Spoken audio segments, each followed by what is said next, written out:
So, what's going on, guys? Welcome to the first episode of Burn the Ships. I'm your host, John Panetti, and I'll tell you a little bit about me and a little bit about what this podcast is going to be. So, first, you're here for the podcast. This is what you're in for. Burn the Ships is based off of an old biblical term, old war terms, Vikings, so on and so forth, but essentially the motto stays exactly the same, which is when these conquerors would arrive on land, they would literally burn the ships they arrived on, right? So from then on out, they had one decision. It was either conquer or die. So this podcast is focused around anybody who went against the normal grain of society to make something extravagant of their lives. People who decided to go against that norm, regardless of what everybody else said, whether you're an athlete, an entrepreneur, somebody trying to practice a different type of medicine, whatever it happens to be, everybody trying to do something a little bit different in this world faces adversity. And I've found that with my lifestyle as a bodybuilder. I've found that with my lifestyle as a multi-level entrepreneur, from supplement companies to now I own a relatively large tech company. And, you know, there's going to be a lot of people in this world, man, telling you that you can't do this, you can't do that. But we're here to show you with the guest lineup we currently have and the ones that we continue to strive for, that all of that is nonsense, and we're here to show you. So a little bit more about me, your host. Once again, my name is John Panetti. I am a competitive bodybuilder, but more importantly, an entrepreneur. So I've been in the industry for quite a while now, and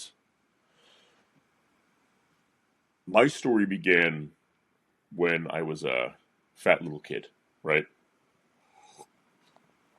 And I'm not going to take up too much time here, because this is just the introduction to the podcast, and I'm sure you'll hear it over and over again when I'm speaking to the guests that haven't met me. But I was a fat little kid, and my last name is Pinetti, spelled Pignetti. So, it was a funny time growing up, right? Eventually, my best friend at the time dragged me to the gym, and I started losing some weight. So I was about 13 years old. From there, my shirt started to wear me. I started working out with the weights a little bit more, figuring myself out. And I saw my first bicep vein. I'm like, this thing is awesome. I want to fill these shirts back out. I want to get big. So I started to train. But more importantly, I started to pursue a life against the grain of society. And I didn't even realize it, just at that young age. So from there, I've always been one to do things my own way and tread down my own path. When I was finishing high school, I didn't know what I wanted to do. I kind of did, but I didn't know what I wanted to do about it. I wanted to open up my own gym. So I ended up going to a university in Manhattan for my MBA. I was in their school of business, blah, blah, blah. And I forgot to turn this light on. See if this makes a difference. Whoa, that's a lot better. All right. If you guys are watching this on video, please excuse me playing with this. So anyway, when I was in high school, going to University of Manhattan, afterwards, I wasn't sure what I wanted to do. My plan was to get my MBA to go open up my own gym. And I realized very quickly that I'd leave with a degree and a resume, drowning in debt trying to open up my own business, and that it was never going to happen. So I said, you know what? Forget this. And I saw an ad for being a personal trainer at a local gym. And the ad's like, you can make up to $100,000. I'm like, man, that's fantastic. I'll go here. I'll make all this money. I'll save. And then I'll open up my gym in a couple of years. Of course, that wasn't how it worked. But I was really good at selling their... So I dropped out of college, obviously. And I was really good at selling their supplements. Now, at the time, I was 18 years old. I didn't know any better. And the supplements weren't very good. But 18-year-old John figured, hey, you know what? Even though these products might not be great with the proteins and so on and so forth, I'm like, it's hard to mess up a vitamin C, a joint support, and a basic multivitamin. So I was selling that to basically everybody. I'm sorry, I'm still figuring out the mic a little bit, right?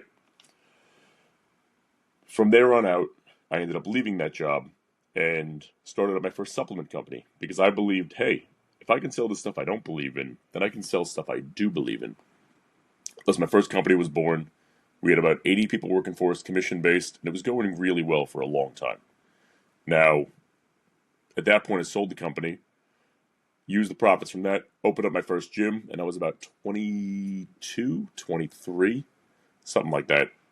So to this day, I still, I guess, technically own the gym on paper, but it's been taking a full back step. My partner runs it 100%, and we're just waiting for him to expand it. And I'm excited to see that because it looks like it's going to be a phenomenal place. But now, once COVID hit, there was a lot of, super long story short, a lot of people were getting scammed a lot easier. And I'm not going to bore you the details of my company on here, but essentially I built a business that stops scammers from completely bankrupting American families. And right now, catching about 2 scammers per week, protected about a couple thousand homes a month, give or take. We arrested one person down in Florida. We have another arrest pending in California right now against these scammers that are just completely bankrupting American citizens. And it's a proud thing to be a part of that. So on that note, without further ado, welcome to Burn the Ships.